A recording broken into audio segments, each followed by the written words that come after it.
Selamat pagi teman-teman. Hari ini tanggal 7 Maret 2026 ya. Hari ini harga aluminium sudah di 3.425. Nah,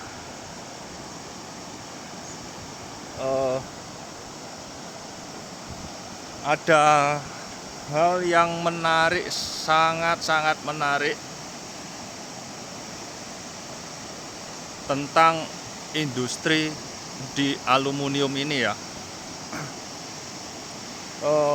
Kita semua sudah tahu bahwa aluminium ini kan sangat-sangat vital untuk teknologi. Ya, mau bikin pesawat, bikin apa, bahkan untuk perang, industri perang pun sangat membutuhkan aluminium ya. Ini saya camping kemarin kehujanan, jadi lagi menjemur. Nah, ternyata prediksi saya yang di harga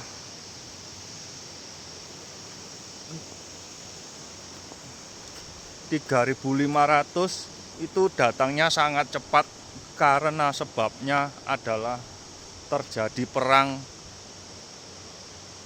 Iran, Amerika, Israel menyerang Iran ya. Lalu Iran ini memblokade yang namanya Selat Hormuz. Nah, selain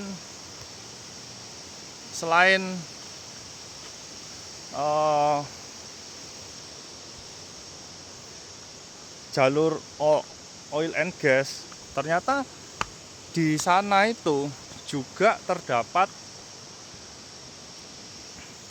smelter aluminium yang kontribusinya di area GCC, negara GCC itu 10% dari dunia, dan 10% ini semuanya diekspor ke negara tujuan blok barat, Eropa, dan tentu saja Amerika.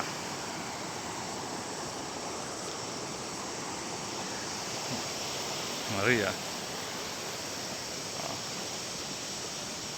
Nah, sekarang ini saya ngomong tentang geopolitik global ya. Ini pasal yang saya mencoba mengasumsikan sendiri ya. Saya asumsikan sendiri ya,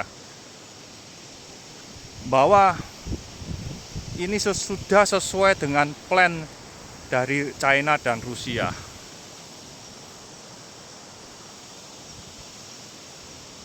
Pada bulan sekitar Oktober atau November ya, November mungkin ya, kira-kira itu China sudah mencabut subsidi di industri aluminium dan membatasi produksinya aluminium ini. Nggak boleh lagi dibatasi, di cap sebanyak 45 juta ton. Yang mana 45 juta ton itu mayoritas itu untuk kepentingan dalam negeri. Jadi yang dulunya mereka kalau ekspor itu mendapatkan rebate 15%. Tax rebate ya, kembali ya, pajak kembali sebanyak 15%. Sekarang sudah dihapus. Sehingga secara otomatis pengusaha lokal daripada saya lebih menguntungkan untuk menjual ke domestik, karena nggak dipotong kos untuk transport dan segala macam. Juga industri di dalam negeri mereka juga sangat tumbuh karena ada robot, drone, dan tentu saja peralatan perang ya, perang yang berkepanjangan di Rusia lawan Ukraina. Nah, dugaan saya ini ya, ini asumsi saya ya, China ini sudah memprediksi bahwa mereka nggak akan bisa mengalahkan perang dengan Amerika secara frontal ya, tapi mereka bisa menang dengan cara menunda, ngolor waktu. Semakin ditunda, kebutuhan akan semakin meningkat karena kan US ini dia kan kebutuhannya banyak dari import. Uang yang dia dapat itu kan dari penjualan oil and gas dan juga servis finansial ya. Mereka kan dapatnya dari situ. Lainnya kan mereka import. Nah, kalau sudah begini,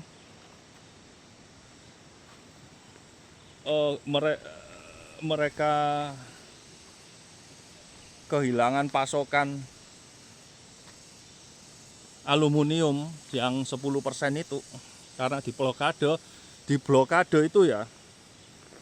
Aluminium ini, smelter aluminium pot ini dia harus berjalan selama 24 jam, nggak boleh berhenti. Jadi pasokan listrik, pasokan bahan baku yang namanya alumina, dan alumina itu adanya di benua Australia sama Afrika. Mereka mendapatkan bahan bakunya ada dari sana ya, Australia dan Afrika. Lalu jika terjadi gangguan, kita ngomong kan nggak dibom lah, di blokade itu, suplai bahan bakunya kan nggak bisa masuk, otomatis dia nggak bisa berproduksi kan smelter ini. Begitu smelter ini nggak bisa produksi, dia akan yang cairan-cairan untuk di dalam itu akan frozen ya. Smelter istilahnya pot room, kalau orang smelter aluminium itu ngomongin pot room ini akan menjadi dingin, dan itu sama saja merusak. Untuk memulai baru, memperbaiki itu ternyata sangat lama ya. Bisa paling cepat katanya itu 6 sampai 1 tahun. Lalu untuk recovery itu 6 sampai 1 tahun. Setelah itu commissioning itu baru full kapasitas itu di tahun kedua. Jadi untuk recovery smelter yang sudah mati itu membutuhkan sampai full kapasitas itu perlu 2 tahun. Ngeri kan? Ngeri ini. Kondisi sekarang yang sudah shutdown itu adalah Qatalum, milik smelter miliknya Qatar, karena pembangkit listriknya kecium drone meledak. Nah, tinggal yang di UAE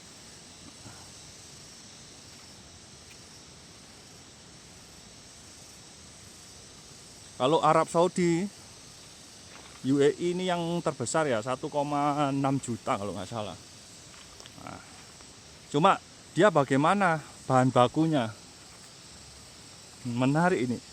Yang UAE ini harusnya kapasitas bahan bakunya sampai di akhir bulan Maret.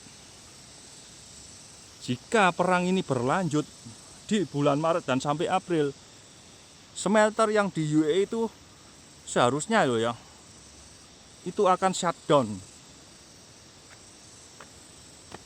Jadi sisa milik si Arab Saudi. Tapi Arab Saudi itu dia punya tambang sendiri ya, tambang boksit, alumina. Jadi dia proses dari hilir sampai hilirisasi dia itu oke. Cuma kan tetap nggak bisa ekspor. Mungkin dia lewat jalur darat dikirim ke yang sisi baratnya ya.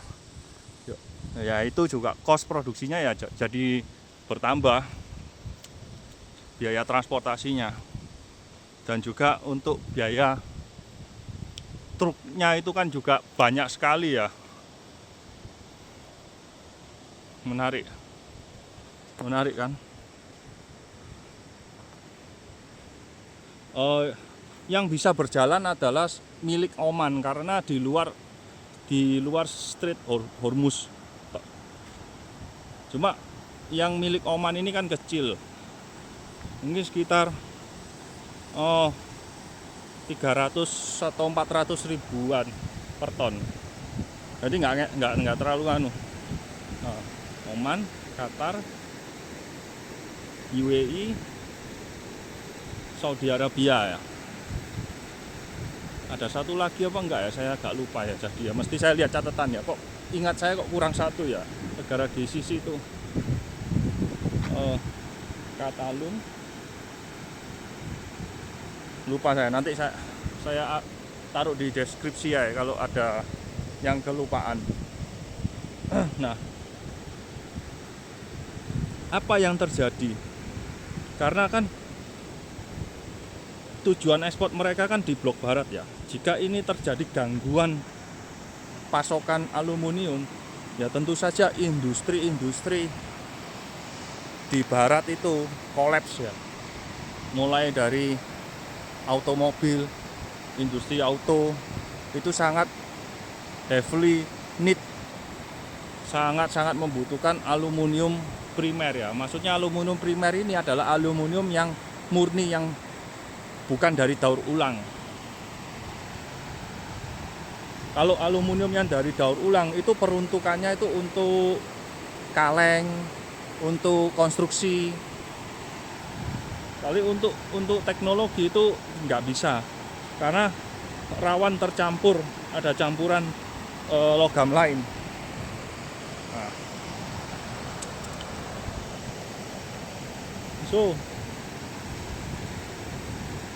Pertama, si China sudah di bulan Oktober atau November itu sudah membatasi aluminium produksinya di 45 juta ton. Ini kan kalau kita main geopolitik, asumsi-asumsi, mereka sudah mempersiapkan ini bahwa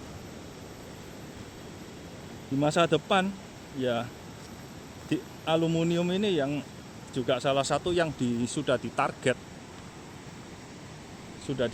gitu oleh grup ya, China, Rusia, dan si Iran ini kan ada perjanjian pertahanan ya, Iran dan Rusia ini. Cuma kepentingannya China kan juga banyak di Iran ini. Jadi nggak sampai, saya rasa dugaan saya ya, perang ini akan berlarut sehingga terjadi disrupsi di sektor aluminium ini yang akan menghantam industri-industri di barat yang sangat signifikan impact-nya ya. Jika perang itu juga kan kuat-kuatan resource kan, sumber daya resource ya, sumber daya alamnya itu ya. Jadi kalau siapa yang resource-nya kuat ya, dia akan memproduksi bom, rudal, dan lain-lain secara kontinu ya. Jika terlambat ya kalah. Menarik ini, mari kita lihat kelanjutan dari berita perang di Iran ini, Strait of Hormuz ya. Katalum kita sudah tahu sudah kolaps. Oh, dan satu lagi ya, yang di Islandia ya kalau nggak salah, itu satu sudah kolaps ya, karena terjadi gangguan pasokan listrik. Satu dulunya dia punya dua, kalau nggak salah mungkin ya dua. Nah, ini kapasitasnya turun 50% karena yang satu pot room itu kolaps. untuk recovery. Ini baru collab ya, collabnya kemarin di Oktober. Nah, itu saya saya ngeriset dari perang Iran ini yang terdampak apa saja. Ternyata nyambung sampai ke smelter di Eropa. Dan juga nanti di tanggal 15 smelter terbesar di Afrika yang namanya Mossal aluminium miliknya SOT 32 sudah resmi tanggal 15 sudah tutup resmi. Itu sudah dipublikasi di websitenya. Mereka akhirnya kan dipaksa untuk memproduksi lanjut. Tapi mereka ngomong nggak bisa, sudah terlambat. Karena sejak bulan Desember itu sudah nggak beli bahan baku. Jadi is already too late. Mereka ada ngomong kayak gitu. So, ini kalau dua ini yang di Islandia dan Mossal itu kalau mau direcovery itu membutuhkan 2 tahun at least. So, this is kita akan menikmati harga aluminium yang tinggi sampai dengan 2 tahun ke depan, 2026, 27, at least sampai 2027 atau pertengahan 2028. Sekarang pertanyaannya, harga aluminium ini bisa sampai ke berapa? Soalnya ini sudah di luar skenario yang sudah saya hitung. Skenario yang saya hitung kan kebutuhan dari ekspansi mobil listrik, dari mobil-mobil China itu yang masif keluar termasuk dengan Vietnam. Terus ditambah lagi dengan industri boomingnya industri data center yang juga rakus akan aluminium, termasuk juga data center ini membutuhkan energinya dari energi yang terbarukan. Jadi dia otomatis dari solar panel dan lain-lain itu juga membutuhkan aluminium.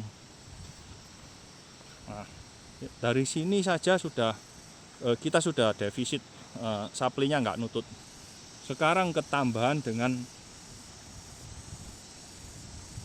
blokade Selat Hormuz ini, perang Iran ini memperparah, benar-benar memperparah ini.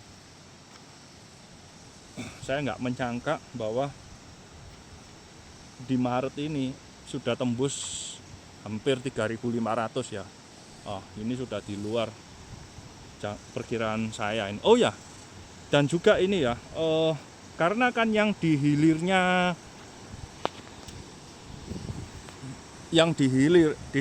hilir smelter yang di GCC ini nggak bisa mendapatkan pasokan bahan baku aluminium. Otomatis di market ini apa yang terjadi? Yang terjadi adalah banjir suplai bahan baku yang namanya alumina. So ini prediksi baru saya. Jika alumina ini banjir, dia yang biasanya ngekspor ke GCC, negara GCC, karena nggak bisa ini perusahaan yang memproses alumina ini mau jual kemana? Dia harus jual ini, nggak ada pilihan. Dia harus paksa jual, kalau nggak ya rugi kan, kos operasional kan rugi. Akibatnya harga alumina, harga boksit turun. Ya, harga alumina dan harga bauksit ini akan turun. Sehingga margin untuk yang industri hilir di aluminium ini seharusnya akan lebih tebal ya. Alumina ini kalau nggak salah itu 1 ton itu sekitar 300 something ya, 300 atau $350 per ton. Kita mau lihat sampai di mana. Penurunan kalau penurunan bahan baku alumina ini otomatis akan menambah margin dari smelter aluminium itu, ya kan? Menarik kan? Ini yang namanya perfect storm di industri aluminium ya. Ini betul-betul di luar dugaan saya. Saya nggak menyangka. Tadinya saya riset apa yang terdampak positif dari perang ini. Lah kok ketemu ketemu aluminium lagi. Ya sudahlah, saya dalamin selama 3 hari terakhir ini. Ya lumayan lah, blessing lah buat kita yang saya sudah 60% masuk di Adaro. Ya tentu saja ini adalah suatu kebahagiaan buat saya. Adaro tahun ini mungkin ya saya berharap, tentu saja saya namanya saya tetap berharap yang terbaik buat. Semoga Adaro bisa ke harga 4.000 ya.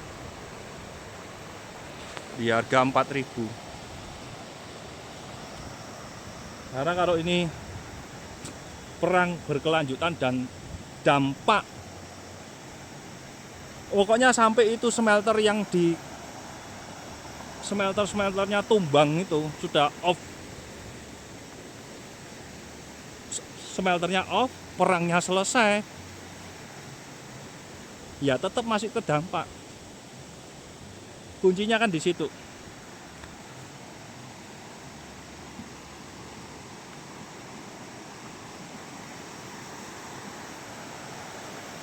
Walaupun nanti perangnya selesai, tapi ini smelter sudah buru-buru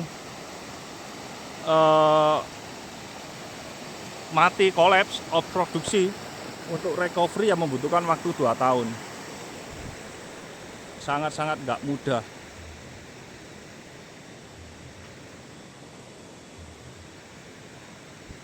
Ya, ini menarik. Ini betul-betul suatu berkah ya, saya ngomong ya, di balik perang ini yang saya nggak punya sektor energi seperti oil, saya nggak punya Medco, tapi ternyata dari aluminium ini ternyata juga sangat terdampak. Menarik ya.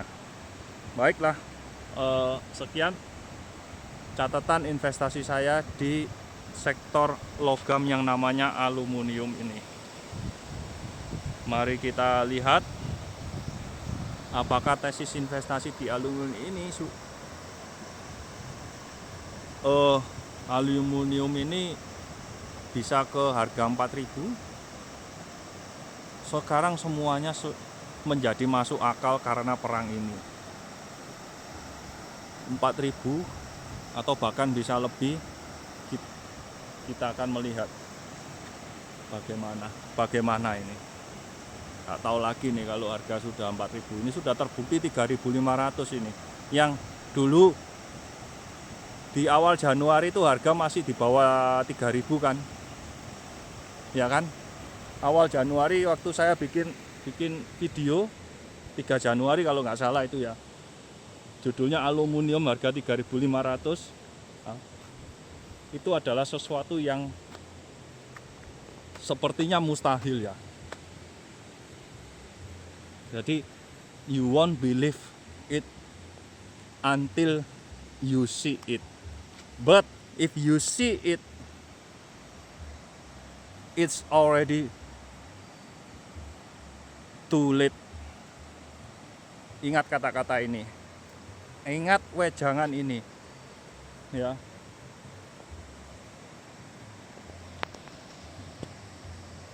You won't believe until you see it. But if you see, it's already too late.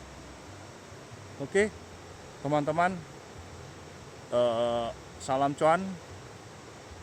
senang kita bisa mendapatkan keuntungan yang luar biasa di metal yang namanya aluminium ini ya. Sampai jumpa lagi. Ini catatan diare. Mari kita lihat kalau nanti sampai 4000 ya saya akan buat video lagi ya. Nah, ini hanya asumsi saja, tentu saja semuanya adalah berawal dari asumsi, tapi asumsi ini disertai dengan data. Oke ya, short 32 Mosal sudah kolaps 15 Maret. Minggu depan ini adalah titik kritis dari harga aluminium. Apakah dia bisa menembus 3.500? Mari kita lihat. Sampai tanggal 15 ini yang di smelter Mosal kolaps. Qatalum juga sudah kolaps. Oke, sampai jumpa lagi di video berikutnya.